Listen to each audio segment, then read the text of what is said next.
Three, two, one, go. Hello, hello, hello. This is whatever this is. This is Board Game Insider. Who are you? Oh my God. How many episodes do you have to go without knowing how to start this up? Who are you? You wake me up early in the morning. It's 6:30 This in the is morning for you. this is Corey Thompson, creator of Dice Tower Dish, Above Board TV, and all that fun stuff. And this is the Podfather of gaming, Stephen Bonacore, working with amateurs. You are listening to Board Amateur. Games Insider, episode 329, and we're recording this on August 2nd, 2024. Board Games Insider is proud to be powered by Board Game Geek. Corey, we really miss you here. I'm in Indianapolis, as you can see in this lovely hotel room here at Gen Con, and we miss Aw. you and we miss Ignacy so much. Ignacy literally had a bail because he had a family emergency, so he could not make this recording. He was scheduled to be with us. How are you doing, my friend? FOMO? Corey?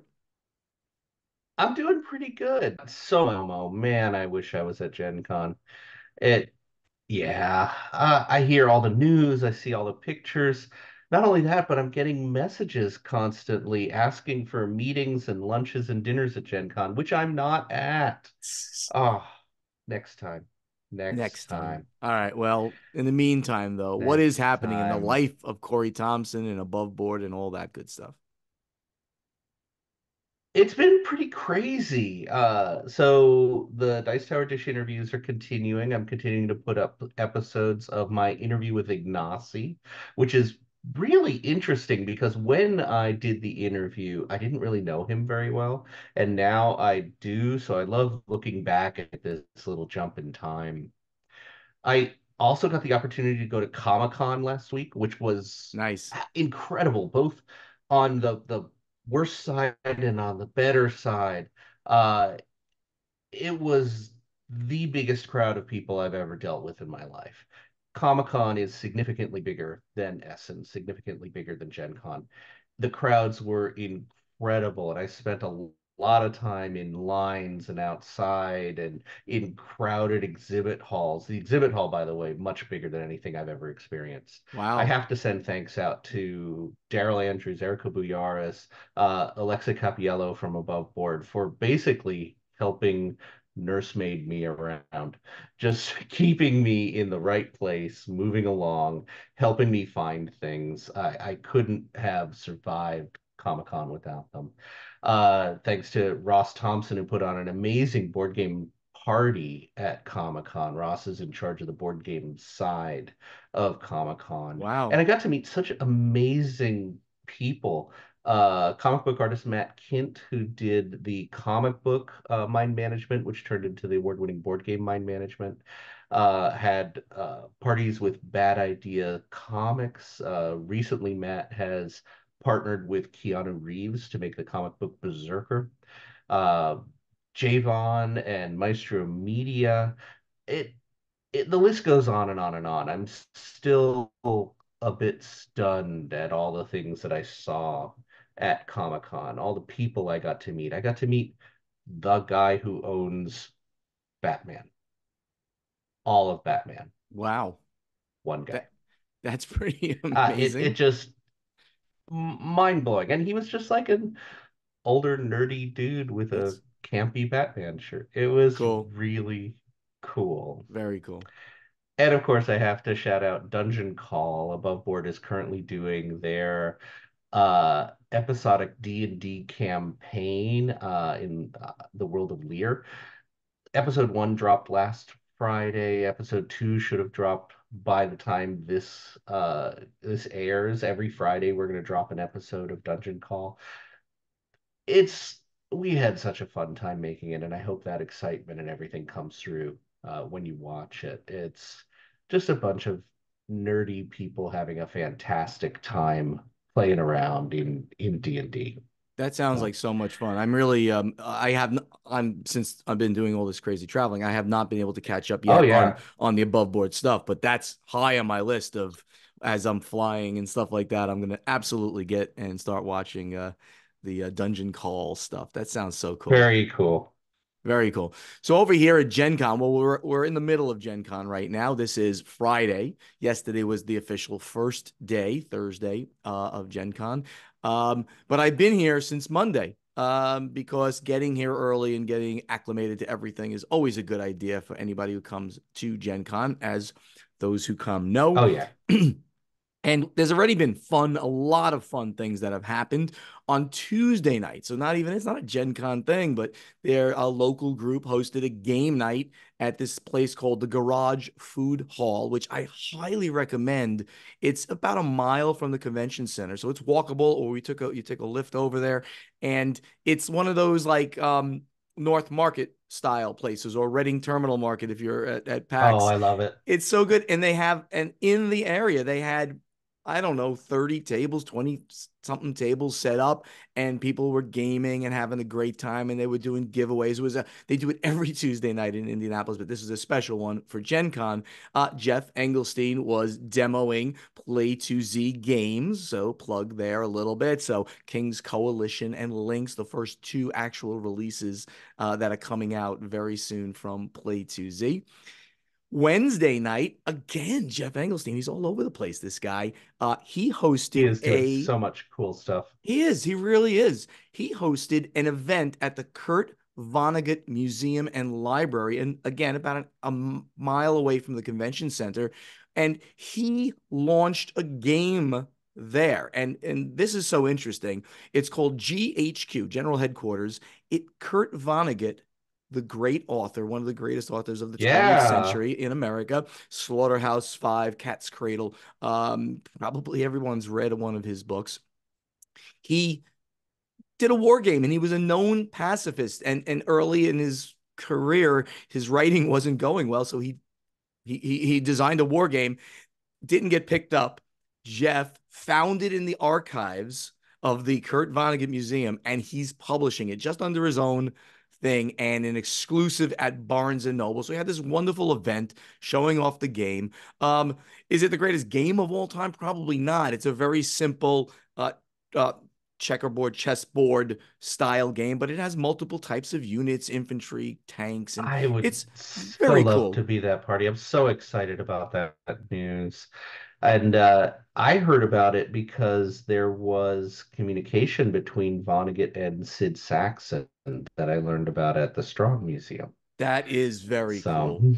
So everybody can pick up this game, or go look at it at Barnes and Noble. It'll be releasing in September at Barnes and Noble exclusively. Check it out. Went to the Lucky Duck party also that night. Scott Morris, such a wonderful guy. He invited me to stop in. That was fun. All the content creators were there.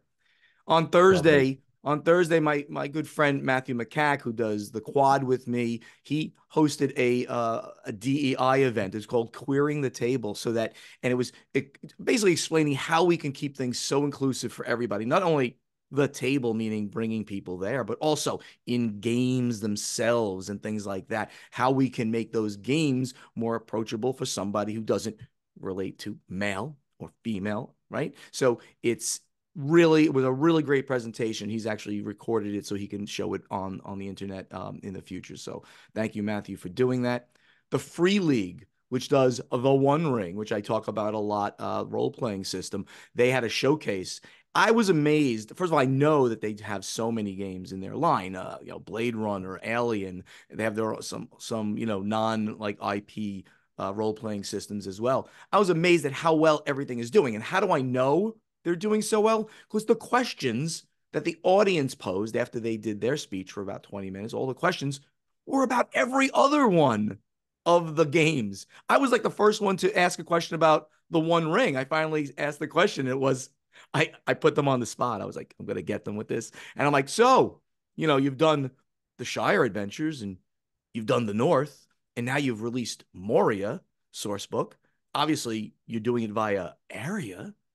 What, without telling us anything, what kind of stuff would you like to do next? And the guy was like, I'm not really. Oh, he's looking over at his over the guy running. He goes, well, all I can say is we're going to follow the fellowship a little bit here. So you can kind of take a guess where the other source books will come from. That was great. And the last thing that I've done so far, because it is only Friday morning, first thing in the morning, the Spaghetti Factory yesterday for the Rolling Dice and Taking Names annual strike tournament. It's so much fun. We have dinner, and it's like 150 people. They get a lot of people that go to this thing. Everyone shows up, we have a big dinner, and we play the game Strike, which is a silly dice chucking game, and they give away all kinds of prizes and stuff. So thank you, Marty and Tony, for throwing that. It was incredible. I'll have more coverage, of course, of Gen Con next week, and talk about some of the releases and things, because we want to wrap. We'll do it as a wrap up next week when other things come out. In the meantime, Awesome. let's get to the event deck. All right, Corey. So we have a bunch of interesting things that have happened this week, and Yeah, always better if Ignacy's here for Gamma news, but we have to do it without him. We don't want it to be stale. Gamma announced true, their true, first true. tabletop game survey, an industry-wide survey of retailers. It seeks to compile data on stores. So if you don't mind, this comes from ICV2.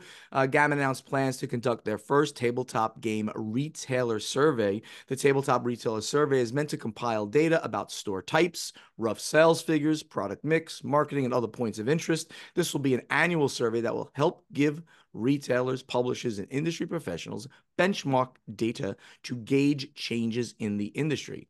It will also provide retailers with data that they can use as a point of comparison against operations to similar stores in the industry. This is available right now for people to go in. It's the last day will be on August 12th for you to take this survey. If you're a retailer, this isn't for everybody. So if you're a retailer, you know a retailer, because everyone will benefit from this kind of thing, go over to GAMA or just say GAMA retailer survey. You can Google that and it'll bring you directly to that survey. And let me say, I've been really impressed with the new executive committee at Gamma, especially Nicole Brady, president of Gamma. A lot of good things have been coming out, and well, it's been no secret I've been disappointed in Gamma in past years. So this is another, I think, good move to Yep, try to get some information about what's going on in our hobby. absolutely. And I saw Nicole here as well. And she actually thanked us, you, me, even Ignacy, for saying some really good things recently, because it was one of our recent episodes. I titled it Wow. the one about Gamma doing good things. That was the title I gave to it, and she was really happy. She's a very good friend, and she appreciates She's the doing a support. great job. They really are. They really are. Um, so here's an interesting one. The financially troubled FunForge nearing a deal to get the years delayed monumental Kickstarter into the hands of backers. And this comes off of our friends at Board Game Wire. They are a financially troubled French game publisher. And they're about to get a contract that's going to give them extra funding to make sure that they Yeah. can fulfill this game. So I'm really happy about this. I mean, it's been years in the making. This is a 2020 game that got funded, did very well at about Yeah. $500,000 in funding, and finally will now get out there to see the light of day. It's a game designed by Matthew Dunstan, who's just a really, really good guy too. So happy for him, happy for FunForge, happy for all the backers too. Congratulations on Yeah, that. FunForge, they're an interesting company. They were doing really well with Tokaido was their big title from Antoine Bauza.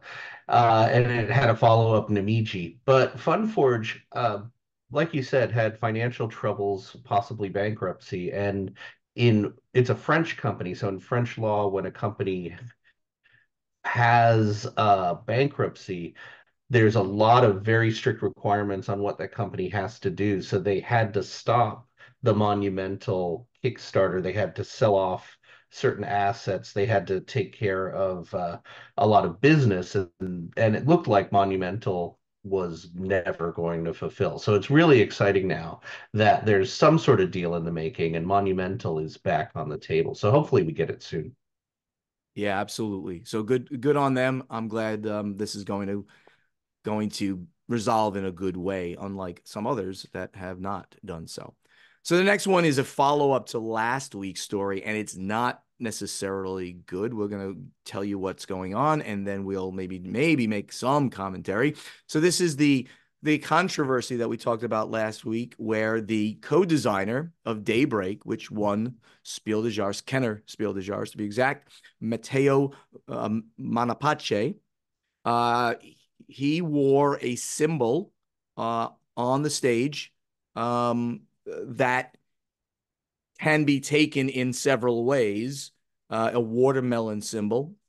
The one that he wore. He wore a sticker of Palestinian unity and solidarity, but that But particular symbol, the shape of it, the map shape of it to certain groups implies the dissolution of the Israeli state. right. So because of that, Spiel des Jahres banned Matteo from future events and publicly put out a statement that they don't support his actions.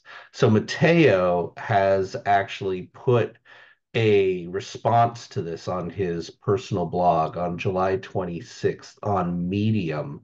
He wrote a statement on why I wear the watermelon.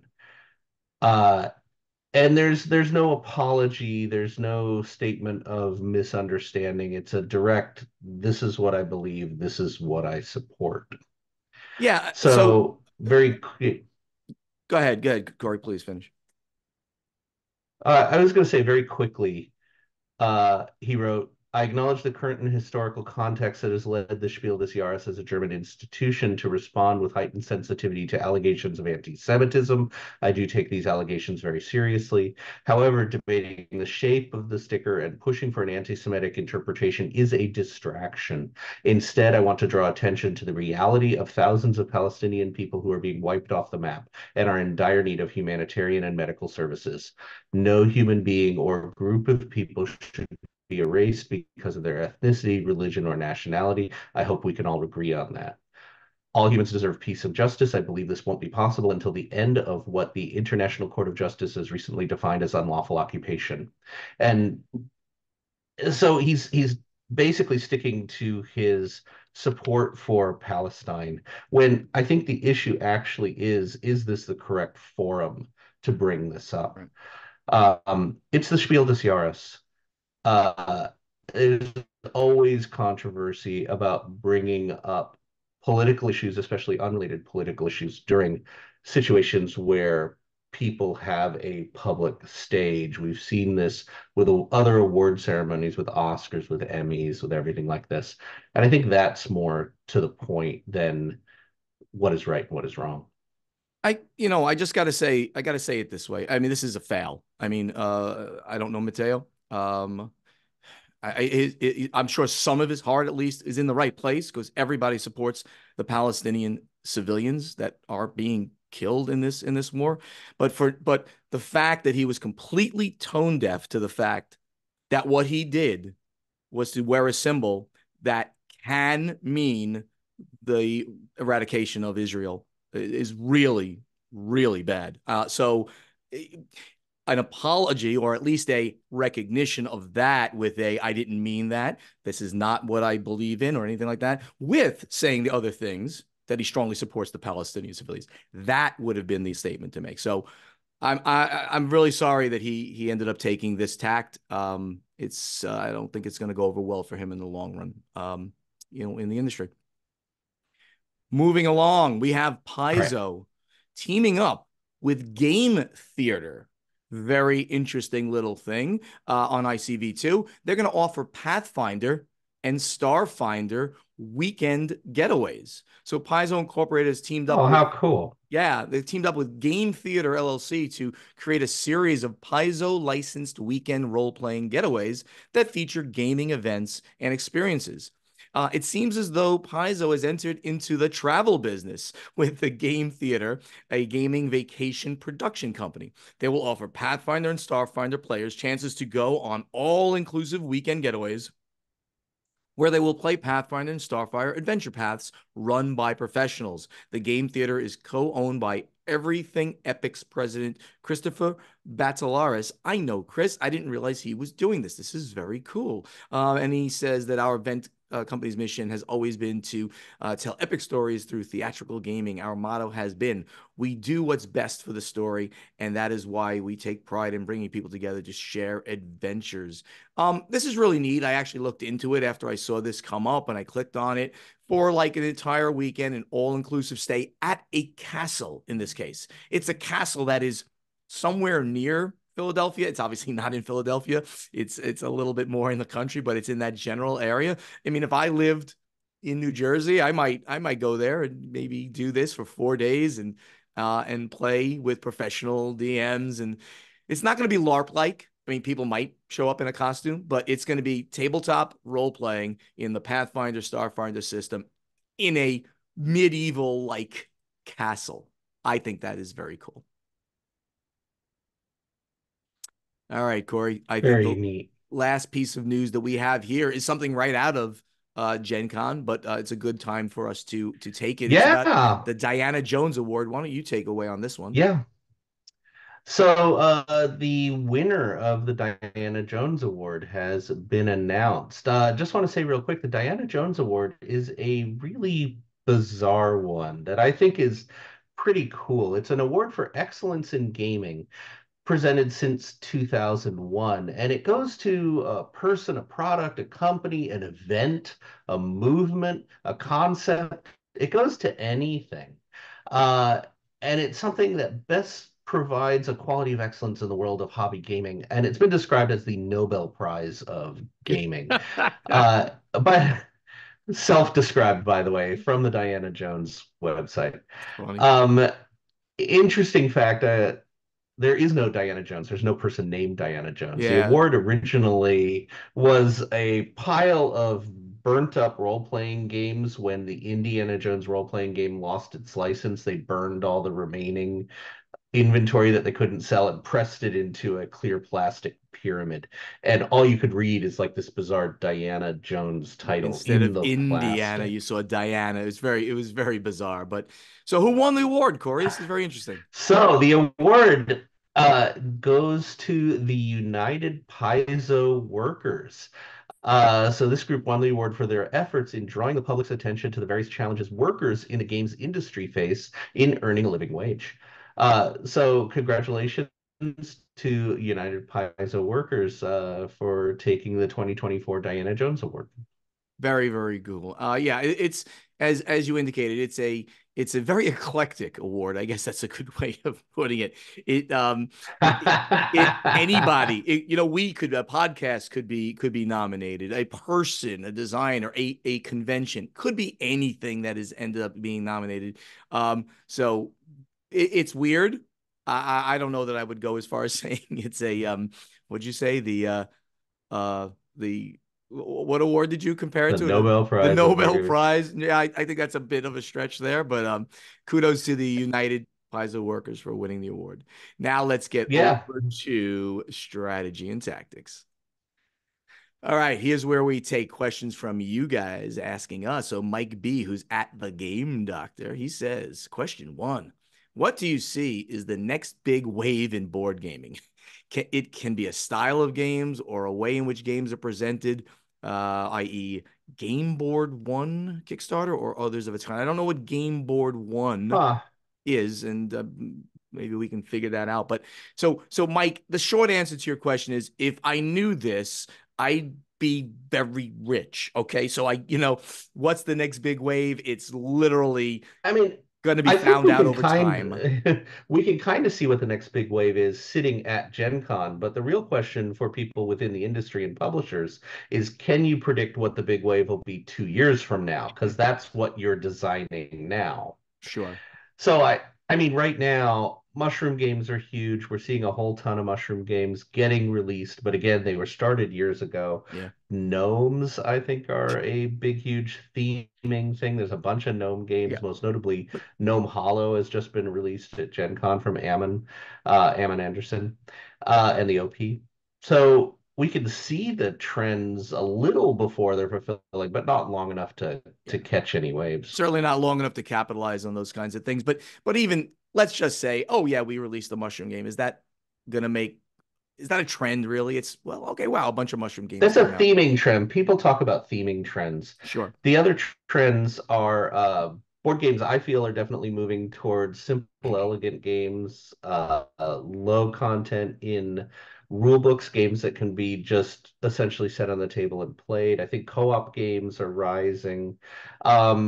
A lot of little trends in play and mechanics and things like that. No downtime has been a trend for a couple years now. Spontaneous turns, no downtime, things to do on other players' turns. These are all trends we've seen moving through the game industry.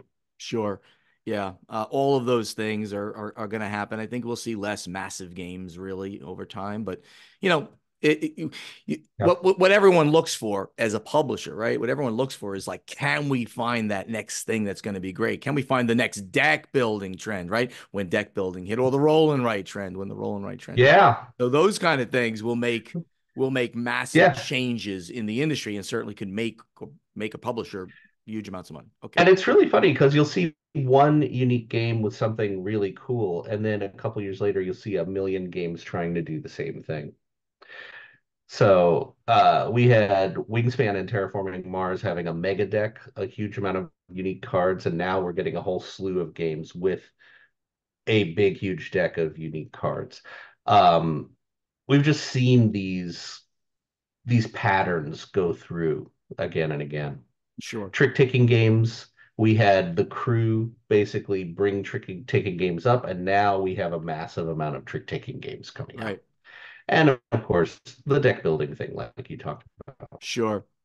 So Mike then asks, how do board game designers find playtesters for their soon-to-be published board games outside of the convention setting or gathering of friends? Is this an area in which publishers can continue to need help? Hopefully, Ignacy will be on this. Sorry, he's not here to help, but I mean, but Oh, we well, let certainly, me go yep, ahead and take this one. yep, Yeah.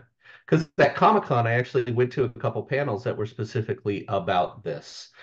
We had panels with board game designers. And the short answer is you start with your friends, but you don't want a totally inclusive group of people who are already sold. Your friends tend to tell you that your stuff is great. sure, Um, so the next big thing is little local conventions. I know the question does say outside of convention settings, but that's a big one. A lot of local conventions have prototype areas, and there's prototype groups that work both independently and within conventions, Protospiel, Unpub. The most important thing is just throwing it down at a brewery, at a convention center, at a get together, at a friend's house. Just throw it on a table, make people play it, and see what happens. one of I think the most important thing.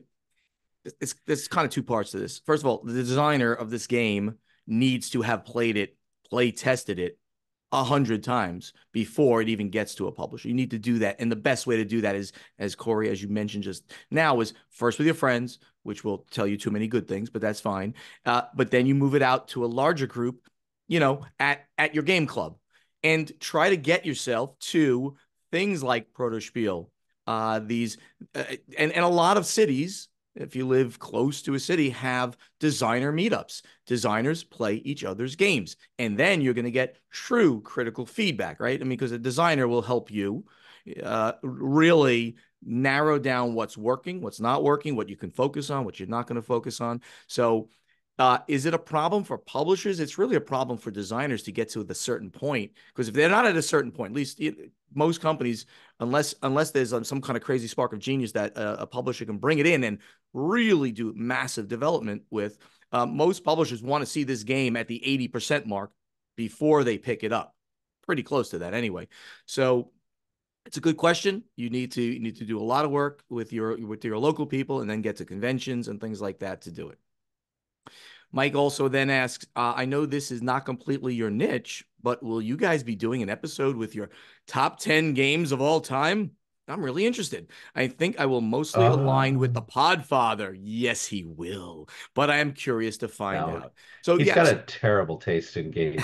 but it's interesting. So no, Mike, I don't think we will. I'm doing on my channel a little bit. So outside of Board Games Insider, I have done one game so far, the Podfather Loves. I'm going to do a series of this, but this will be a very irregular series. I did Dune War for Arrakis, and it's actually my second most viewed video of all time. I've had like 8,000 views, 7,000 views on it already. And because I did it so early, so everybody who got the game is like, oh, let me get an overview video. And everyone was hitting my video, which is great. And it was an overview, it was not a review or anything like that. And I do love the game. And I played it twice recently, losing pitifully to my buddy Chad.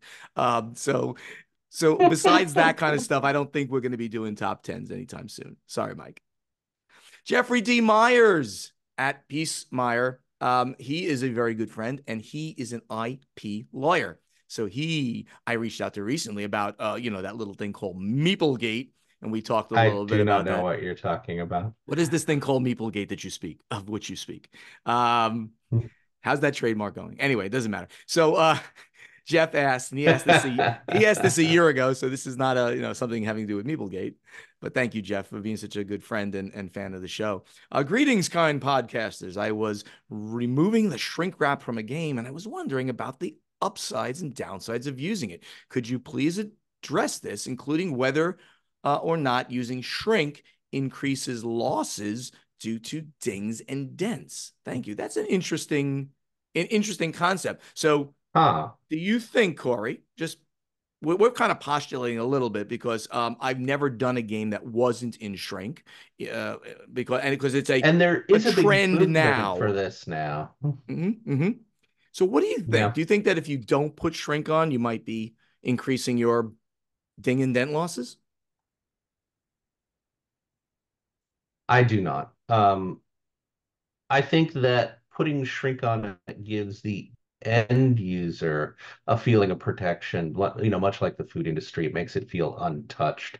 But I don't think dings and dents on boxes will be significantly changed if there's shrink on there. If it's going to get banged or dented in or something like that, it's going to happen regardless. If anything, Mhm. it might increase the perception of dings and dents because that shrink pretty easily gets caught, nicked, torn, and then that is a ding and dent.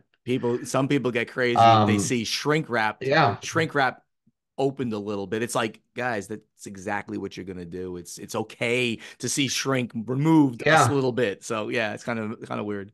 And this is interesting. I've seen a bunch of people that when they get a new game, they will take a razor and cut the shrink around the box, open it, and then tape the shrink in place so that their front cover of their box always has the shrink on it. I don't think I could handle something like that. But I do like the trend right now to have less plastics in games, and a lot of games are shipping either with little button plastics holding it shut or no plastic at all. Um, I've seen somebody recently who left the shrink on the top cover of their box. I find that to be very, very odd. And I'm sorry, anybody who's out there who's doing this, I don't get it. Number one, what are you doing? Are you just protecting the way the front looks? Number two, games are made to be played and fondled and touched. And if you scratch the cover or any piece of it, it's okay. It still works. The game still It's a, works. it's You a know? clear plastic cover on your mother's couch. Yeah, and couches are meant to be sat on, and it's gonna. Oh my God! Oh, yeah. I think we had that maybe for a little while back in Queens. I think we might have, but I anyway. don't doubt it. So thank you for those questions, guys. I think we're gonna have to move on now to play testing. So, Corey, last week, why don't you take us away? You had a very interesting question. You always have all of our questions because Ignacy and I are very lazy. So tell us. You are. You're terrible people and your minds are slow. So Thank you so much. the question this week is what is your favorite mass market game title? Could be something nostalgic, something current, whatever. But there was a little note here. Let's kind of leave out hobby games that then moved into mass market. Right, right. And looking through the answers, really the biggest thing that struck me is there is a very fuzzy line between hobby and mass. Hobby publishers have made games specifically for mass, and there's been hobby games that have been designed to sell exclusively in Target in the section for mass. So uh, I don't have a clear answer as to what is hobby, what is mass Yeah. anymore. And this question just brought it out more. Yeah, no, that's Uh, it's absolutely true. I mean, the line certainly has blurred in the modern gaming. I wanted to leave out something like, that was absolutely a hobby game and now has amazing broad appeal, right? So, I mean, you could say obviously you can say Catan, you can say Ticket to Ride are mass market games now because literally you can buy them like anywhere. And yeah. Joe person on the street who goes, oh yeah, we play games once in a while with family, and we got this game Catan that we play, and we got this game Ticket to Ride. So are they part of us? Are they not? That kind of thing. So, but I'm interested in some of these things that people particularly mentioned. Peter Van Hulk said that Can't Stop is his favorite. And he says it was brought out by Parker Brothers originally, so it's mass market. And I think we can't say it's not. Oh, sure. It's a great, A great game. fantastic game. Yeah. Blockus, Vincenzo Yeah. Alvarello said Blockus. Now, yeah, Blockus certainly was definitely in the hobby, but yeah, it kind of moved quickly because it's so pretty and it's Yeah. easy to And we've play. got Yep. Board Game Fangirl said Trails, which she purchased from Target. It's based on parks, but was made specifically for the mass market. So this is in that gray zone, but I think no doubt it is a mass market game. Mm-hmm. Fantastic title from Henry Audubon. Saw Henry yesterday. He Uh, walking around. Henry is one of my very favorite Yeah. people. He is, if you get a chance, Henry can speak intelligently at length on any subject. He just blows me away how smart he is. Yeah. Good guy. Good guy. Other ones that are sticking out here that I also agree with are things like telestrations, right? Telestrations certainly came out Yeah. in our hobby, and boom, it was so interesting, and anybody can play it. Went right into mass, and I think that's one of those party games that basically everybody should have. It's so good. The last one I Uh, want to mention is a game I've never played and always heard oh great yeah. things about. Is Clue, the Great Museum I was Keeper. just gonna talk about that. There's a couple mass titles here, which I've always heard are fantastic. They're definitely mass, and I just haven't played them. So yeah, that's the biggest one. I gotta get my hands on a copy or just ask somebody to bring it to a convention so I can play it with them because everybody seems to like this particular version of Clue. And I don't even know the difference, but I'm gonna go look it up and I'm going to play this game at some point. So thank you, So everybody, for I just want to say there's yep, so many rummy cubes on here. I know that it was mentioned. Ignacy yep, said it was his favorite, and I have, man, I love rummy cube, and I've played the heck out of it since we talked about it last time. right. It's such a good game, and it was a nostalgic family game that I played with my parents when I was young. Very cool. Yeah, and it is absolutely a great game. So Corey, you of course have given us next week's question. So why don't you let us know what it Yeah, I'm is? the brains of this outfit. Yeah, absolutely. Go ahead. This is one of my favorite questions that I've posed to a lot of board game designers, and I won't say my answer here, but I have a distinct answer. So the question is, the game industry builds on the shoulders of giants. Most game titles are evolutions or co-opted mechanisms from previous game titles. What is the most original game that you've played? It's such a hard question. It Oh, just is a hard question to answer. the more Um, you know about board games, the more you can say, "Oh, this uses that," or "This comes from that," or "This is just like the designer's previous game with a little extra." mhm. So it's really tough to think of a game that truly is original. Yeah, I've always pointed at, because of my time, right, in the hobby and my time in publishing, kind of the intersection there, and what made such a huge change. And I think there were two games that were not 100% original, but were as close to original, I think, as you kind of get. And I go back to it, Dominion. It changed the hobby in a very, very material It's way. magic. It People say, well, Magic is that, but Magic is very different, really. Sure, you build a deck in Magic, but you build a deck potentially from millions of cards that are out there, and you make anything you want. They Dominic um Vaccarino, he took the mechanic of bringing cards together and made a game out of it. I've always said that there are so many other better games Yeah. than There Dominion that have there come is no after, doubt it is. Yeah, but but it is yeah, amazingly influential, no yes. doubt. Yeah, everything, so many games came out after that and called themselves deck building, and they built on it and built on it. And the other one that I kind of And let's not forget, deck building was in StarCraft, which came out before Dominion. there you go. Wow. Okay. I mean, it's hard. Like, this is a really hard. I can't wait to hear what people are going to say about it. The other one that I always like to point to is Gone Shun Clever. That's pretty clever. The Stronghold did with Wolfgang Warsch, Oh, Schmidt Spiele. sure. Now it again, Yahtzee is a roll and write. So which came out 30 years before. That's pretty clever, Gone Shun Clever.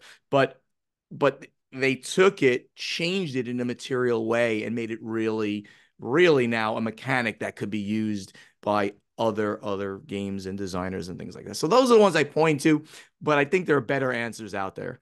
So Corey, you want to make any mention? You don't want to mention it, right? You want to wait until next week? Is that what you're going to say? I have a very specific answer. All I right. mean, there's a lot of games I think are very influential, and a lot of games that I think co-opted the mindset, the hive mind of the design community. Certain roll and writes definitely bloomed all the roll and writes, and certain games were so popular that they created a lot after it. But were they unique? Were they original? That's a rough decision. Right, right. Very good stuff. So I've already created, because Corey is incapable of doing so, the thread in I our don't know how to guild use computers. on Board Game Geek for you to answer this question that we have posed to you. So please go there, check it out, give us your answer. I bet it's going to be better than my answers. And then we hopefully will read it next week. In the meantime, let's get to the final scoring. Thank you all so much for listening. Help us spread the word about this podcast by telling your friends to download Board Games Insider wherever they like to get their podcasts, or watch Board Games Insider on the Podfather of Gaming YouTube channel. Do you want to be part of this podcast? You can. Just ask us questions for our strategy and tactics segment by posting them in the correct thread in our guild on Board Game Geek, or answer our question to you from our play testing segment by going to the guild, finding the thread with this week's question. Check out the websites. That's portalgamesus.com, podfathergaming.com, dicetowerdish.com, and play2zgames.com. We are all over social media, so interact with us, please. Facebook, please like our pages, /Board Games Insider, /Portal Games US, /Podfather Gaming, and /Play2Z You can speak directly to Ignacy, Corey, and Steven on X and Instagram at Portal Games US, at Podfather Gaming, at Dice Tower Dish. And the YouTube channels are Portal Games Studio, the Podfather of Gaming, and Above Board TV. Ignacy is dancing on TikTok, Portal Games US. We'd love to see you in person at any upcoming convention. See some people at the Dice Tower Retreat in about 3 weeks, something like that, 2.5. I forgot how many at this point. I'm going from here to see my mom in New Jersey, so I'm going to be going here to New Jersey and then back home to go and go to the Dice Tower Retreat. Board Games Insider is professionally edited by Joshua Bowman from Tabletop Submarine. If you want your podcast edited by Joshua, reach out to him at tabletopsubmarine@gmail.com. And that great voice you hear doing all of the intros and the outros and stuff is that of Ray Greenlee. He can be reached to do your voiceover work at raygreenleevoiceover.com. Now, Corey wrote something here, and I'm also going to say something. Love to say a little bit of things at the end. So, Corey, what do you want to say Sure. first? You like to talk. I I just want to put out there the Dice Tower Awards just happened, so we don't actually have a press release or a list of Dice Tower Awards. But I want to throw a shout out to good friend Roy candidate for winning Best New Game Designer for Last Light. I'm sure next week we'll have a full story on the Dice Tower Awards. Absolutely, we will. They handed out the awards the other last night. In fact, it was last night here at Gen Con. They do Yeah. it. They do it now at Gen Con. Very, very happy for Roy, who is just a lovely individual. Kudos to him for that great game last night and for getting the award. And the thing I want to mention is that Play2Z Games, where I am the chairman and investor, and Corey's an investor. The next Kickstarter is August 20th. I think I said the 22nd recently, but it's coming up. By the time you hear this, it'll only be a couple weeks away. You can go over to Kickstarter right now. You can type in either Play2Z Games or 23 Knives, and you'll get the splash page, and you can be notified when it starts. And I'm telling you, this game is the bomb because it does something in the social deduction space. We're calling it social manipulation space. That has never been done before. Caesar, do you support him or are you against him? And how will people manipulate you onto one side or another? So check out Play to Z Games 23 Knives on Kickstarter, August 20th. Corey, thank you so much for being here at this ungodly hour of the morning for you. Really, really appreciate it, my friend. All right. It's fun. Wouldn't Well, miss it. good. Take care, everybody. Bye bye. See y'all later.